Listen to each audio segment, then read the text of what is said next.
3-4 बहुत ही अहम खबरें हैं पाकिस्तान के हवाले से। एक खबर तो ये है कि चमन के बॉर्डर के दूसरी तरफ जो अफ़गान इलाका है स्पिन बोल्दक, वहाँ पर तालिबान ने कब्ज़ा कर लिया और वो बॉर्डर क्रॉसिंग बंद करनी पड़ गई है।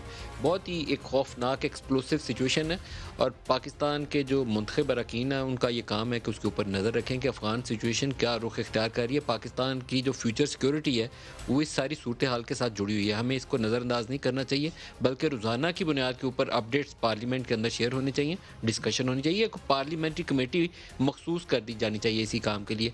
पाकिस्तान के खिलाफ जो कार्रवाइयाँ हैं दुश्मनों की, उसमें भी तेज़ी आ रही है। हम एक दिन पढ़ते हैं कि एक चेक पोस्ट पे या किसी एफसी के जवान के ऊपर हमला किया गया और उसको शहीद कर दिया गया। कल भी मैंने आपको 2 बिल्कुल जवान हैं पाकिस्तानी फ़ौज के, वो सिपाही जिनका तज़किरा किया था कि उनकी शहादत हुई है।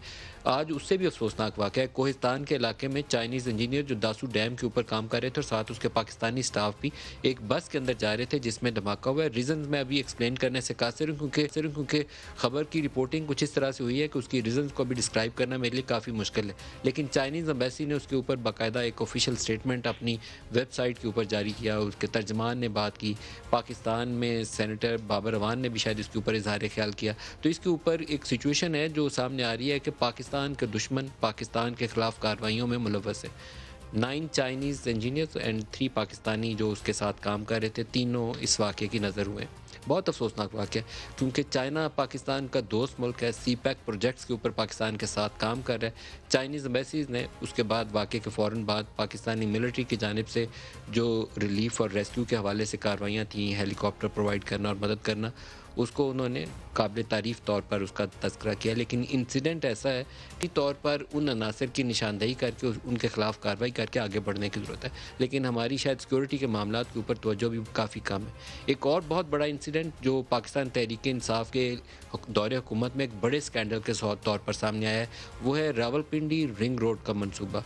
और रावलपिंडी रिंग रोड मनसूबे के ऊपर इल्ज़ामात की नोयत कुछ इस तरह की है कि काबीना के अंदर बैठे हुए 2 या 2 से ज़्यादा अरकान कहा जाता है कि इस वाक़े के अंदर मुलव्वस हैं। वफाकी काबीना के 2 अरकान और हो सकता है पंजाब असम्बली से भी कुछ ऐसे लोग हों जिनका इस मंसूबे के साथ बराह रास्त या बिलफास्ता ताल्लुक़ और वो बेनिफिशियरी हों। आज उसकी रिपोर्ट मंज़र आम पर आई है और एंटी करप्शन के वो जो डीजी हैं उन्होंने प्रेस कॉन्फ्रेंस की, रिपोर्ट की कॉपीज़ हमारे पास दस्तयाब हैं।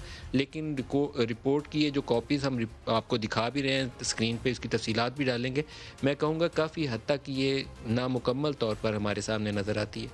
इस रिपोर्ट की जो घूम फिर के हमें तफसील बताई गई है कि एक तो वज़ीर-ए-आज़म के अहकामात की खिलाफ वर्जी थी, सूबाई काबीना से या पंजाब के चीफ मिनिस्टर से जो अप्रूवल प्रोसेस था वो नहीं पूरा होके गुज़रा। कमिश्नर जो रावलपिंडी हैं उनकी गिरफ्तारी, जिनका नाम कैप्टन महमूद है, और वसीम अली ताबिश जो इसके लैंड एक्विजिशन के इंचार्ज थे, उनकी गिरफ्तारी रिपोर्ट की जा रही है। वज़ीर-ए-आज़म को बताया गया था कि मंसूबे में कोई तोसीर नहीं होगी, लेकिन उसके बाद 15 किलोमीटर तोसीर कर दी गई, जिससे 10 अरब इसकी कॉस्ट बढ़ गई। स्कैंडल की तहकीकात में 100 शख्सियात से इंक्वायरी की गई। रिंग रोड तोसीर के सिलसिले में वज़ीर आला से कोई अलहदा मीटिंग ही नहीं हुई। चेयरमैन पीएनडी ने तस्दीक की कि मंसूबे की तोसीर के लिए मंजूरी नहीं दी गई। मंसूबे की तोसीर में PD and RDA planning development और रावलपिंडी डेवलपमेंट अथॉरिटी ज़िम्मेदार हैं। वज़ीर-ए-आज़म के अहकामात की खिलाफ वर्जी की गई। 6 अरब का मनसूबा गैर कानूनी तोसीर से 16 अरब तक पहुँच गया, 10 अरब की इजाफा हुआ। लेकिन जो इसके अंदर एक चीज़ जो दुरुस्त नहीं बताई जा रही लोगों को, ये 2 अरब दिया गया या 10 अरब की कॉस्ट बढ़ गई, ये छोटा घपला है जो हमारे टैक्स पेयर्स के पैसों के ऊपर ही डाका है, लेकिन ये छोटा डाका है।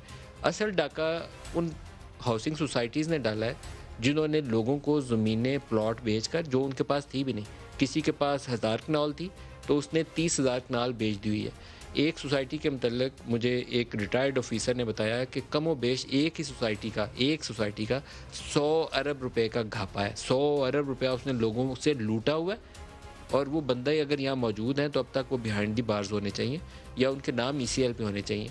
जिन वज़ीर मौसूफ़ के ऊपर एक के ऊपर इतराज़ है, आज की रिपोर्ट में तो कहते हैं किसी वज़ीर के ऊपर इतराज़ ही नहीं है, उनके ऊपर इतराज़ ये था कि एयरपोर्ट के दाएँ-बाएँ की जो ज़मीनें हैं उनके साहबज़ादे उन ज़मीनों के वहाँ पे मौजूद हाउसिंग सोसाइटियों के बाकायदा हिस्सेदार हैं, बेनिफिशियरी हैं उसके। यहाँ रिपोर्ट हमें बताती नहीं है। अब ये हक़ाइक़ कौन बताएगा मुझे मालूम नहीं है। प्राइम मिनिस्टर एक काम पकड़ते हैं, शुगर स्कैंडल, 150 अरब रुपया शुगर माफिया खा गया, उसके बाद वो खाने वाले किधर हैं अभी तक मुझे मालूम नहीं है। दवाइयाँ स्कैंडल, वज़ीर हटा दिया मैंने, पैसे खाए इन्होंने 4 अरब, किधर किसने खाए थे, किसको सज़ा हुई। वो एलएनजी और पेट्रोलियम मसनूआत की कीमतों में घपले से और ज़िक्र-अंदोज़ी से पता नहीं 100-150 अरब खाया गया, वो वज़ीर हटा दिया, वो पैसे किधर हैं, किसने खाए हैं?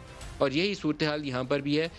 हज़ारों एकड़ लोगों को बेच के पैसे खा लिए हैं रिंग रोड मंसूबे के नाम के ऊपर, पता नहीं मंसूबा किधर है। और जिसने खाए हैं उसको पकड़ें तो सही, उनको उस कुटहरे में तो लाएं, उनसे वसूलियाँ कौन करेगा? ये सैकड़ों अरब रुपया लोगों का है जो लूटा गया है। ये 2-4 अरब सिर्फ वो पैसा बता रहे हैं जो मंसूबे की कॉस्ट वाला है। जो लोगों से 100-150 अरब ले गए हैं वो कौन हिसाब देगा? जो इसके ऊपर जो आज प्रेस कॉन्फ्रेंस के अंदर उन्होंने गौहर नफीस डीजी एंटी करप्शन ने बयान दिया है, पहले वो सुन लें फिर इसके ऊपर आगे। रिंग रोड की इंक्वायरी जो है वो पंजाब गवर्नमेंट की तरफ से एंटी करप्शन को असाइन हुई थी 22 मई को। एंटी करप्शन ने जो है इन लेस देन 50 डेज जो है इस इंक्वायरी को मुकम्मल किया। साबका कमिश्नर कैप्टन महमूद और land acquisition officer Rawalpindi Waseem Tabish को हमने गिरफ्तार किया है। डायरेक्ट इन्वेस्टमेंट अगर आप कहेंगे किसी सियासी शख्सियत की सामने आई है, अभी तक नहीं आई, लेकिन जो हमारी इनिशियल इन्वेस्टिगेशन है उसमें बेनामी इन्वेस्टमेंट सामने आ रही हैं। उसमें इन्वेस्टमेंट जो है वो गैर ममालिक से भी आ रही हैं, यूएई से आके पैसे यहाँ पे ट्रांसफ़र हुए हैं। इसके अंदर बहुत सारी ऐसी चीज़ें हैं जो कि बिल्कुल एक गठजोड़ जो है वो शो करती हैं ब्यूरोक्रेसी का और प्रॉपर्टी माफिया का। हाउसिंग सोसाइटीज़ और बेनिफिशरीज़ हैं, उनका केस जो है इंशाल्लाह हम, चूँकि public cheating at large anti corruption के मैंडेट में नहीं आता, तो ये केसेस जो हैं ये नैब को रेफ़र किए जाएंगे। ये बहुत बड़ा केस है और बहुत बड़ा स्कैंडल है। मैं कह रहा हूँ सैकड़ों अरब हैं जो लोगों से लूटे गए हैं। और डीजी साहब ने बड़ी एक सिर्फ लाइन के अंदर बात ख़त्म कर दी। उन्होंने कहा बराह रास्त किसी पॉलिटिशियन की इन्वेस्टमेंट हमारे सामने नहीं आई। ये बड़ी स्पेशल स्टेटमेंट है कि बराह रास्त किसी वज़ीर ने अपना चेक काट के इसके अंदर पैसा नहीं लगाया, लेकिन बेनामी ट्रांजैक्शंस रिपोर्ट हुई हैं बैरून मुल्क से, दुबई से पैसा आया। जिनकी ज़मीनें थीं एयरपोर्ट के इर्द गिर्द, जिनकी ज़मीनें थीं संगजानी के इर्द गिर्द, वो कौन लोग थे? कितना पैसा है जो लोगों को प्लॉटों के नाम के ऊपर जो वसूली हुई? कितने 100 अरब है? उसका कोई हिसाब हमें बताएगा? ये जब तक आप सच नहीं बताएंगे, ये रिपोर्ट बता देना काफ़ी नहीं है।